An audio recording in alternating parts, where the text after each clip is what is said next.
जय साईं राम। श्री भगवत भक्ति वाला अध्याय हम कर रहे थे ज्ञानेश्वरी का, और उसमें गंगागीर और बाबा जी के संवाद थे। गंगागीर ने शिरडी के लोगों को इकट्ठा करके बाबा के बारे में बताया कि बाबा एक अनमोल हीरा हैं। आगे वो कहते हैं, शिरडी के लोगों को कहते हैं कि तुम्हारे पास गंगा का जल है, फिर तुम कुएं का पानी सेवन करने का इरादा क्यों रखते हो?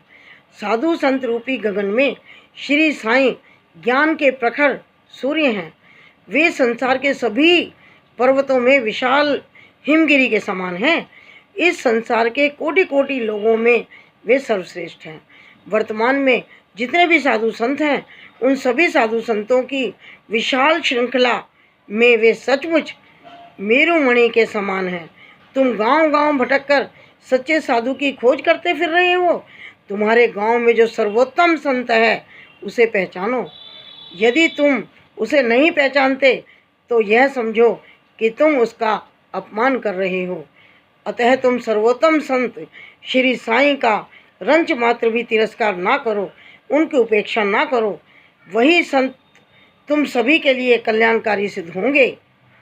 जिस राज्य की प्रजा अपने राजा को संतुष्ट एवं प्रसन्न नहीं रख सकती, उस राज्य की प्रजा कभी सुखी और खुशहाल नहीं हो सकती। शिरडी वासियों को श्री साईं के संदर्भ में जानकारी देने के बाद गंगागीर मस्जिद में पहुँचे। श्री साईं ने उन्हें देखकर प्रसन्नता व्यक्त की। गंगागीर ने भी श्री साईं को देखकर अपना हार्दिक आनंद व्यक्त किया। श्री साईं ने गंगागीर से हंसते हंसते कहा, आज तो मंदिर ही स्वयं चलकर मस्जिद तक आ गया है। यानी आज तो भेदभाव को बिल्कुल परे रखकर एक ज्ञानी ब्राह्मण मुझ जैसे तुच्छ फकीर से मिलने मस्जिद में पधारे हैं। आज तो गरुड़राज पक्षियों के राजा स्वयं किसी राजहंस के घोंसले की शोभा बढ़ाने आए हैं।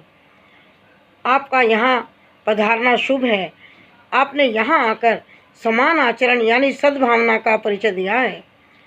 वैसे सच्चाई तो यह है कि आपका और हमारे खानदान एक ही है। आप एक ज्ञानी संत हैं, मैं एक फ़कीर हूँ। ईश्वर ने हम दोनों को इस मृत्यु लोक में भेजा है। इस संसार में जो भेदभाव व्याप्त हो रहा है, उसे मिटाने के लिए और जन जन को सुपथ पर अग्रसर करने के लिए ईश्वर ने हमें इस संसार में उतारा है। श्री साईं ने बताया, मैं लोगों से गोरस ग्रहण करने की पेशकश करता हूँ। लोग मेरी आवाज़ सुनकर मेरे पास आते हैं। वे मेरे सर पर रखे गोरस के घट को देखते हैं और खिलखिलाकर हंसने लगते हैं। वे कहते हैं कि देखो, यह संत व्यक्ति क्या लेकर आ गया। उसमें से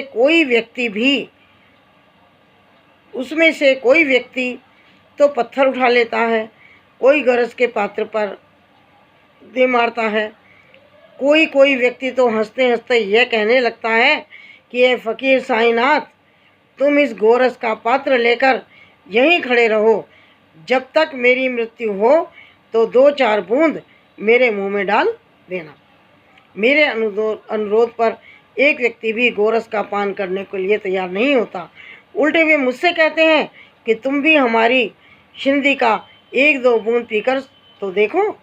आज इस शिंदी का नाम चारों तरफ गूंज रहा है और यह सारा संसार शिंदी के पीछे भाग रहा है। शिंदी का प्याला ही आज महत्वपूर्ण और महिमा मंडित है। दूध के प्याले को तो आज कोई पूछ ही नहीं रहा। मैं तो इस निराले संसार का एक अनोखा स्वांग देख रहा हूँ। मुझे लगता है कि वर्तमान समय में इस संसार में लोग हमारी बात को थोड़ा थोड़ा मानने में भी कतराएंगे, ऐसा मेरा ख्याल है। आपका इस संदर्भ में क्या अनुभव है? जय साईं राम।